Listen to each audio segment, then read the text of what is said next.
Halo, selamat datang di channel kita hari ini, tentunya di program Jasuke. Jangan suka kepo.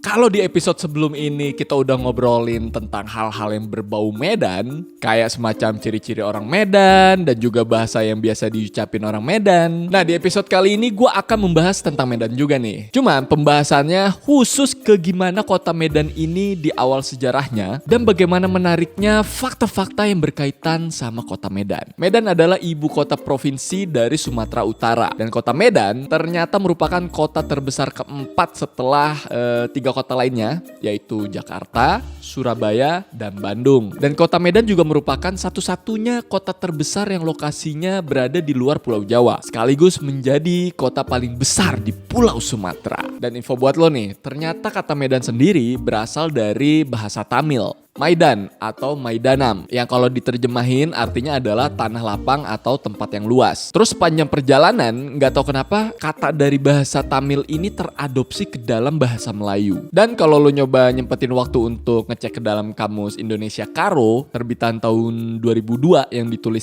sama Darwin Prince, kata Medan itu artinya adalah menjadi sehat atau lebih baik. Wow. Nah, jadi kebayang ya gimana serunya pembahasan tentang Medan ini. Karena kota ini bukan sembarang kota, cuy. Banyak sekali hal menarik yang berkaitan dengan Medan. Bahkan bos gua aja itu orang Medan. Tapi gue tidak mengklaim bahwa kota lain selain Medan ini gak kalah seru juga ya. Karena pasti setiap kota mempunyai keunikannya tersendiri. Nah, kalau lo mau gue ngebahas kota-kota lain selain Medan, coba komen di bawah kota apa yang harus gue bahas after gue bahas Medan ini. Anyway, kalau mau ngebahas sejarah kota Medan, hal ini gak bisa lepas dari sosok bernama Guru Patimpus. Karena awalnya Medan ini adalah sebuah kampung yang didirikan oleh sosok Guru Patimpus ini di pertemuan Sungai Deli dan juga Sungai Babura. Info tambahan buat lo mengenai Guru Patimpus ini, dia adalah sosok yang lahir di dataran tinggi Karo pada tahun 1540 dan wafat di tanggal 1 Juli 1590. Gila ya, ini tahun segitu Indonesia aja belum merdeka, cuy.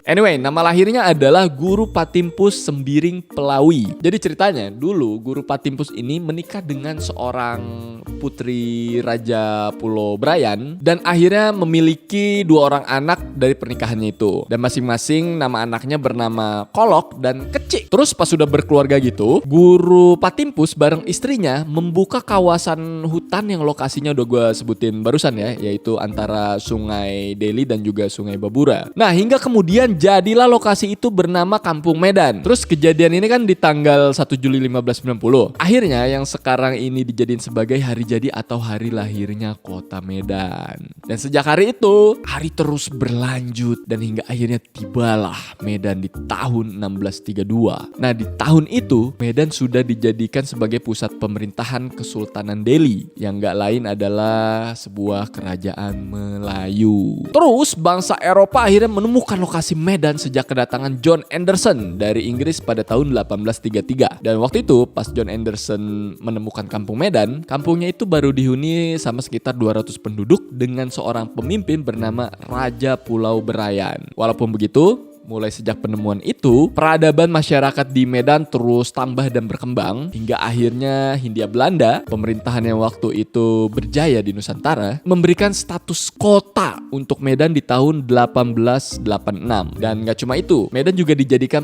pusat pemerintahan Keresidenan Sumatera Timur. Nah, pas masuk di abad 20, Medan akhirnya menjadi kota penting di luar Pulau Jawa, terutama pasca pemerintahan kolonial yang akhirnya membuka perusahaan perkebunan gede-gedean di sana pada waktu itu ya. Terus ngobrolin keunikan kota Medan itu sendiri, mengutip dari apa yang dibilang sama Bappenas, yaitu Badan Perencanaan Pembangunan Nasional, Medan tuh ternyata salah satu dari 4 pusat pertumbuhan utama di Indonesia selain Jakarta, Surabaya, dan Makassar. Terus juga seperti yang udah gue bahas di episode tentang Medan sebelum ini, masyarakat Medan itu ternyata multi etnis, cuy. Yang penduduknya kebanyakan itu datang dari latar belakang budaya dan agama yang berbeda-beda. Karena selain Melayu dan Karo sebagai penghuni awal di wilayah Medan, ada juga etnis lain yang mendominasi di Medan sana. Sebut saja ada etnis Jawa, Batak, Tionghoa, Minangkabau, Mandailing, bahkan India. Anyway, kenapa akhirnya di Medan penduduknya bisa multi etnis begitu? Mungkin lo bisa flashback ke masa lalunya saat di akhir abad ke-19 sampai awal abad 20. Di mana pada waktu itu Medan kedatangan dua gelombang migrasi besar-besaran. Gelombang pertama, Medan kedatangan orang-orang Tionghoa dan orang-orang Jawa, yang mana dua etnis ini didatangkan ke Medan fungsinya untuk dijadikan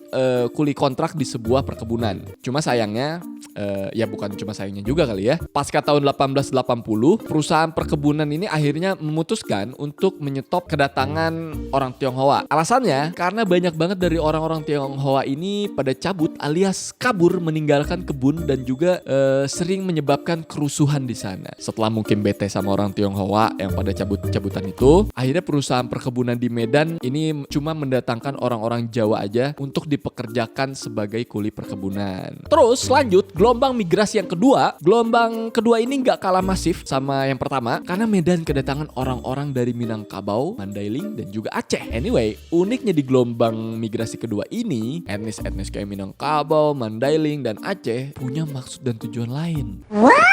Jadi ada batu di balik udang.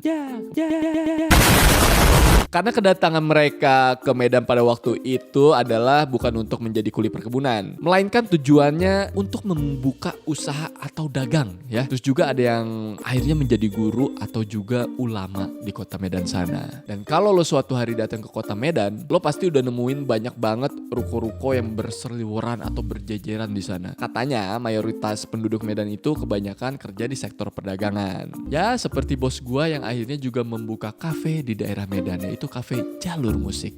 Lu wajib datang sana juga ya. Anyway, sebagai penutup di episode kali ini, gue mau share ke info lo bahwa kalau kita ngelihat data kependudukan tahun 2017, ternyata penduduk Medan itu sudah mencapai 2.478.145 jiwa dengan tingkat kepadatan penduduk 9.352 jiwa per kilometer. Wow, edan juga ya. Oke, itu dia pembahasan gue di episode kali ini. Menurut lo, buat yang udah pernah ke Medan ya, hal-hal apa aja yang menurut lo tuh menarik sekali dan ciri khas banget sama Medannya? Oh ya, dan jangan lupa juga nih ya, sebelum gue tutup episode kali ini, subscribe, like, komen, dan share video ini ke tetangga-tetangga kalian. Oke, sampai ketemu di episode berikutnya. Dah.